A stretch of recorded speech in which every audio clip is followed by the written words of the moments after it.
My name is Keisha Williams and I'm 32 years old. 3 months ago, my own blood family tried to kill me. Not with guns or knives. They tried to let the lake do their dirty work for them. I can still taste that murky water filling my lungs, feel my lungs burning as I fought to reach the surface. My cousin Marcus had pushed me off that dock during our annual family reunion, and not a single person jumped in to help. They all just stood there watching, some even laughing like it was the funniest thing they'd ever seen. She can't swim. I heard my sister Tamara yell, but she didn't move either. Nobody did. My own mother crossed her arms and said something I'll never forget. Maybe this will teach her some humility. Humility? For what? For building a successful marketing firm from nothing? For refusing to keep funding their endless sob stories and get-rich-quick schemes? The water was so cold that August evening, colder than their hearts apparently. I should have drowned. The doctor said it was a miracle when that jogger found me unconscious on the shore 2 miles downstream. Hypothermia, water in my lungs, a concussion from hitting rocks. I spent 2 weeks in intensive care and not one of them visited. Not one phone call. They probably hoped I'd die quietly and leave them my life insurance money. But I didn't die. And now they're about to learn exactly what kind of mistake they made that night. Every single one of them is about to lose everything they've worked for, everything they care about. Because I'm not the same Keisha who fell into that lake 3 months ago. The woman who crawled out is someone they should have feared from the beginning. People always ask how a family can turn so cold, so I'll tell you exactly how it started. I was 8 when my father died in a car accident, leaving my mother Diane with 3 kids and mountains of debt. By 16, I was working 2 jobs to help keep the lights on while my older brother Jerome spent his days getting high and my sister Tamara focused on her next boyfriend. I put myself through community college, then state university, working nights at a diner where my hands would crack from washing dishes in scalding water. While they partied, I studied. While they complained about not having money, I built something from nothing. My marketing firm started in my studio apartment. I'd cold call businesses until my voice was hoarse, design logos on a secondhand computer that crashed twice a day. The first year I made $8,000.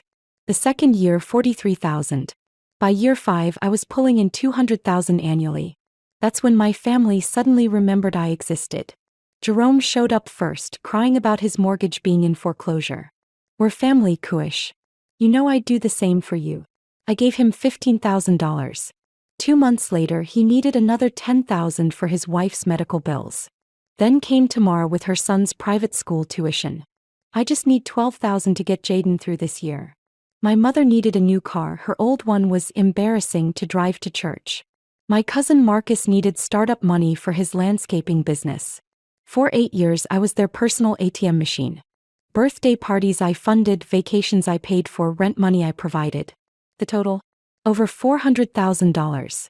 Money I'll never see again because giving it to family meant I was stupid enough to do it without contracts or payment plans. But the moment I said no, the moment I told them I needed to focus on expanding my business instead of funding their lifestyle, I became the enemy. The final straw came 6 months before the lake incident. Jerome's wife Stacy called me at 2 in the morning, drunk and desperate. Kush, baby, we bout to lose the house for real this time. The bank sent the final notice. I was exhausted from working 18-hour days trying to land $1 million contract with a healthcare system. My business was at a crossroads. I could either reinvest everything and potentially triple my revenue, or I could keep bleeding money to family members who saw me as their permanent safety net. Stacy, I can't keep doing this. I've given Jerome over $60,000 in the past 3 years alone. The silence stretched so long I thought she'd hung up. Then she started screaming. So you just gonna let your nephew become homeless? You sitting in your fancy condo while your own blood sleeps in the streets. Jerome needs to get a real job instead of selling weed and calling it entrepreneurship.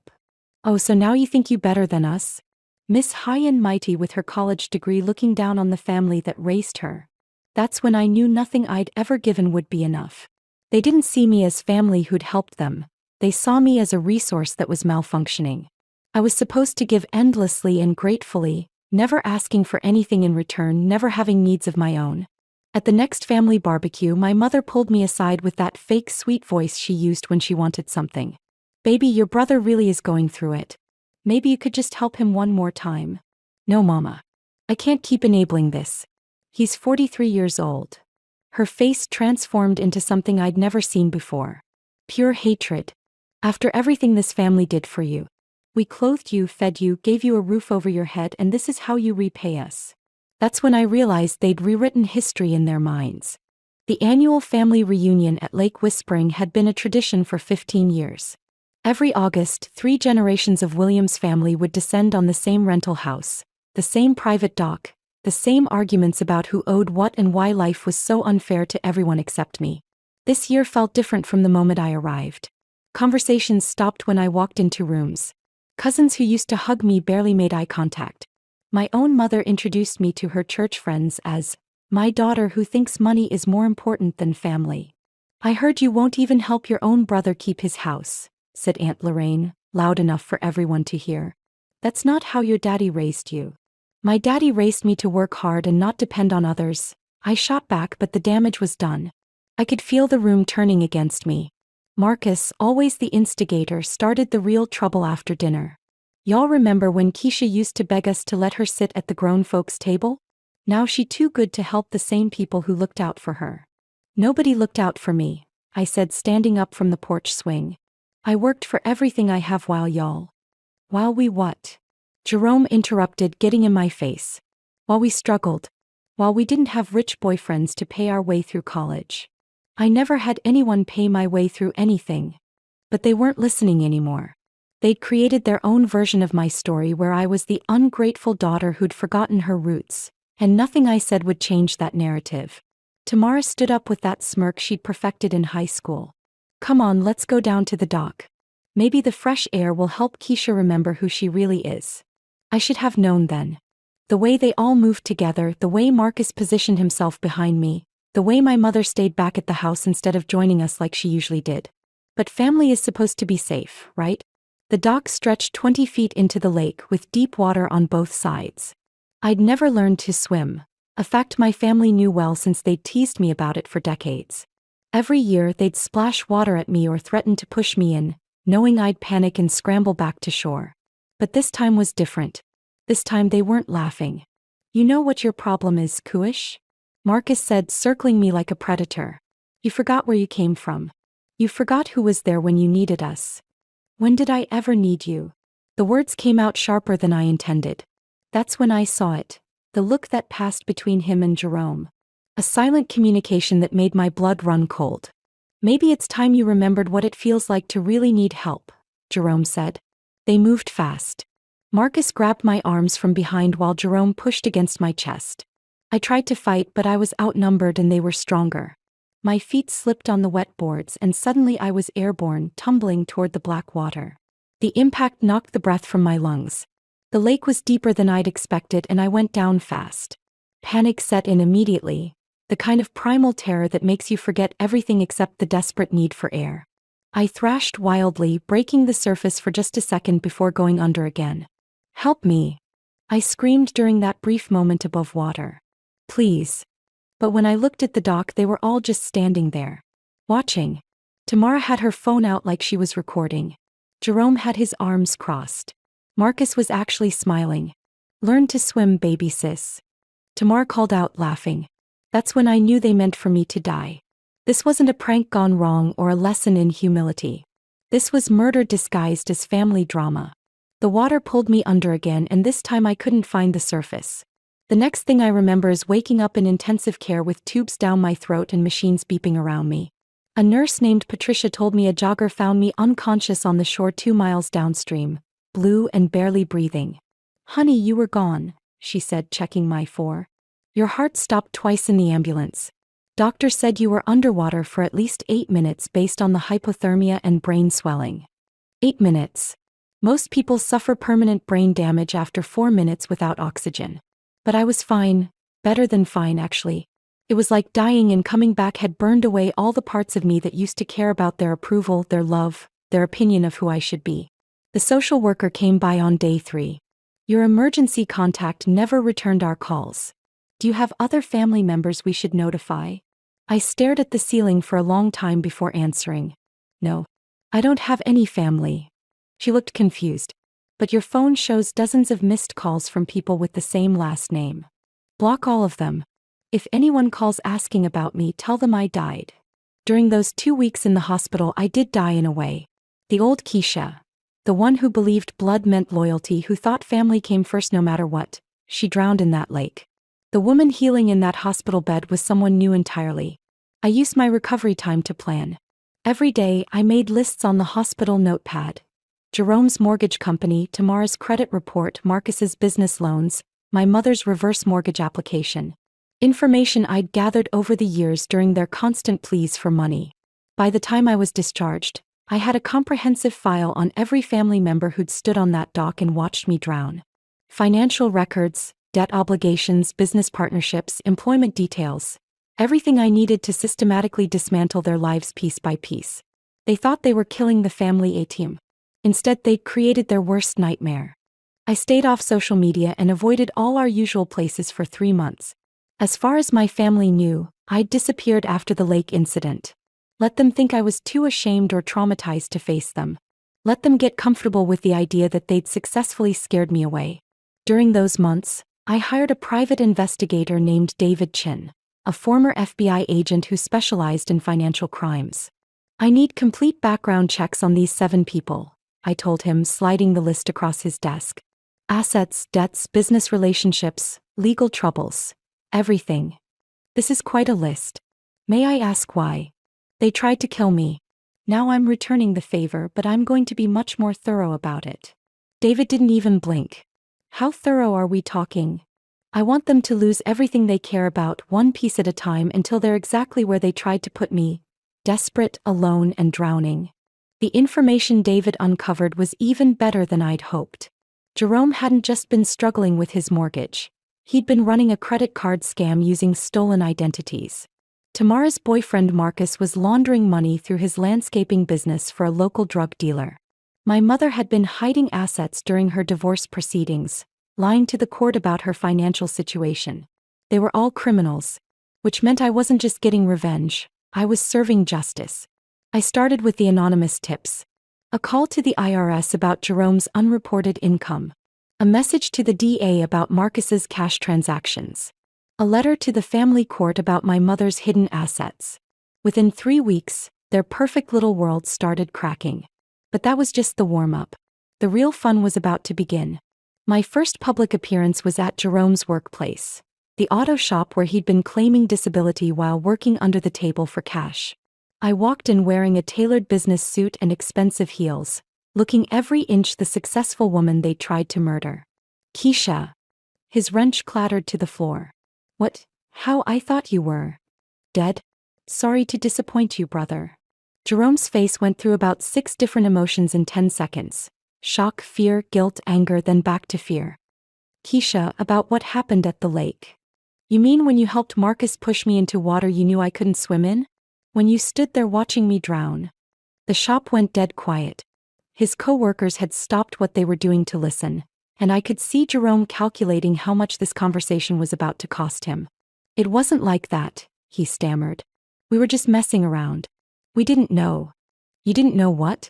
That 8 minutes underwater would kill me? That hypothermia would put me in a coma? Or did you not know that attempted murder is a felony? That's when his boss, Mr. Rodriguez, came over. Jerome, you want to explain what your sister is talking about? I turned to Mr. Rodriguez with my most professional smile. I'm not his sister anymore.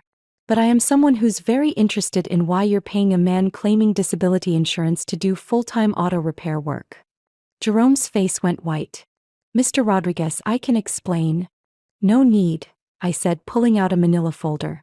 I've already explained everything to the insurance fraud division. They should be here within the hour. And they were. I sat in my car across the street and watched Jerome get handcuffed while his co-workers shook their heads in disgust. Disability fraud was a federal offense. He was looking at 5 years minimum, plus having to pay back 3 years of fraudulent claims. But the beautiful part wasn't just the criminal charges. It was what happened after. Stacy called me that night, hysterical. Keisha, please, I know you're mad at Jerome, but he's got kids. He should have thought about his kids before he tried to murder their aunt. It wasn't murder. Y'all were just playing around. Playing around? I was in intensive care for 2 weeks, Stacy. My heart stopped twice. But sure, let's call it playing around. He was crying now. The lawyer says he needs $20,000 for bail. I know you and Jerome got issues, but please. I wouldn't give you 20 cents to save his life. In fact, I'm just getting started. I hung up and made a note in my file. Jerome's wife still doesn't understand the severity of what they did. She still thinks this is about money instead of attempted murder. Time to educate the whole family. Tomorrow was harder to reach. After Jerome's arrest made local news, auto shop worker arrested for disability fraud. She'd blocked my number and avoided all our usual places. But I knew her weakness, that son of hers, Jaden. The private school I'd been paying for? They were very interested to learn that the tuition had been funded through what they now knew was a criminal enterprise. Private schools don't like being associated with fraud, money laundering, or attempted murder.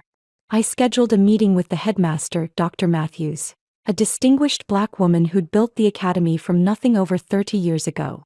Her story reminded me of my own, actually. Ms. Williams, thank you for coming in. I understand you have concerns about one of our students. I do. Jaden Matthews is my nephew and I've been funding his education here for the past 3 years. Unfortunately, I recently discovered that his mother Tamara has been using those tuition payments to hide income from the IRS. Dr. Matthews frowned. That's a serious allegation. It's also a documented fact. I handed her copies of the tax documents David had uncovered. Tamara claimed poverty on her tax returns while receiving over $36,000 annually from me for Jaden's expenses. She also failed to report income from her boyfriend's business, a landscaping company currently under federal investigation for money laundering. I see. Dr. Matthews reviewed the papers carefully. And you're bringing this to my attention because? Because Jaden is a good kid who doesn't deserve to suffer for his mother's crimes. But I also can't continue funding his education through what's essentially a criminal conspiracy. I wanted to give you advance notice before the IRS freezes all of Tamara's assets. That was all true. But what I didn't mention was that I'd already set up a legitimate scholarship fund for Jaden through my business, one that would keep him in school regardless of what happened to his mother. I wasn't cruel enough to punish a child for his family's crimes. But Tamara didn't know that. Her call came at 6 in the morning, 2 days after my meeting with Dr. Matthews. You vindictive bitch. How could you drag my child into this? Good morning, sister. How's your morning going? Keisha, what have you done to this family? My mother's voice cracked through the phone, but I heard no remorse, only anger that her carefully constructed world was falling apart. I survived, Mama. Despite your best efforts to let me die. That's not, it was an accident.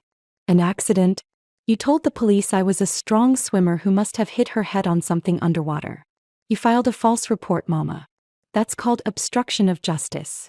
The silence stretched long enough that I thought she'd hung up. Then, your daddy would be so ashamed of what you've become. That's when something inside me snapped completely. Hi, Daddy. The man who worked 3 jobs to keep this family fed? The man who taught me that hard work and integrity mattered? You think he would be ashamed of me? You're tearing this family apart over money. I'm tearing this family apart? I'm tearing it apart. I was screaming now, months of rage pouring out. You watched your own daughter almost drown and called it a lesson in humility. You stood on that dock while I begged for help and crossed your arms like you were watching a damn movie. Lower your voice. No. I will not lower my voice. For 32 years I've lowered my voice, compromised, given until it hurt and tried to make you proud. And what did it get me? My own family tried to kill me because I finally said no to funding their failures. I was crying now, ugly sobs that came from somewhere deep in my chest. You want to know what Daddy would be ashamed of?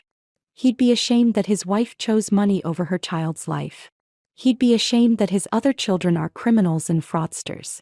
He'd be ashamed that his family became exactly the kind of people he worked so hard to rise above. Keisha. I'm not finished. You filed a false police report claiming I was an experienced swimmer. You lied to investigators about what happened that night. And now you're about to learn what happens when you lie to federal agents. Because that was my trump card.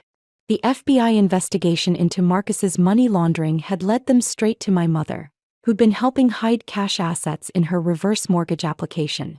3 felonies: mortgage fraud, money laundering, and obstruction of justice in my attempted murder case. The house she tried so hard to keep? The government was about to seize it. Marcus lasted the longest, probably because he was the smartest of the bunch. When the DA raided his landscaping business and found $200,000 in cash hidden in fertilizer bags, he immediately hired a lawyer and tried to negotiate. His lawyer called me on a Tuesday morning. "Ms. Williams, my client would like to arrange a meeting to discuss resolving this situation amicably." "Tell your client I said go to hell." "Ms. Williams, I think you misunderstand the severity of—" "No, counselor, I think you misunderstand. Your client participated in the attempted murder of a federal witness." That wasn't technically true yet, but once the IRS finished their investigation into Jerome's fraud ring, it would be. He's looking at RICO charges, money laundering, and conspiracy to commit murder. That's quite an exaggeration. Is it? Let me paint you a picture. Your client, along with two co-conspirators, lured me to an isolated location under false pretenses. They then physically assaulted me and threw me into a body of water they knew I couldn't swim in, with the intent of causing my death. When I surfaced and screamed for help, they refused assistance and actively prevented rescue by other family members present. I let that sink in. 8 minutes underwater, counselor. Heart stopped twice. 2 weeks in intensive care. That's not family drama, that's attempted first-degree murder. Ms. Williams. But wait, there's more. After the attempt on my life, they filed false police reports, lied to investigators, and engaged in a conspiracy to cover up their crimes. And the cherry on top? They used money from their criminal enterprises, fraud, money laundering, tax evasion, to fund their lifestyles while plotting my death. Marcus's lawyer was quiet for a long time. "What do you want?" "I want your client to understand that actions have consequences. For 32 years, my family faced no consequences for using me, manipulating me, and taking advantage of my love for them. Now they're learning what accountability feels like. But surely there's some way to. Your client tried to murder me.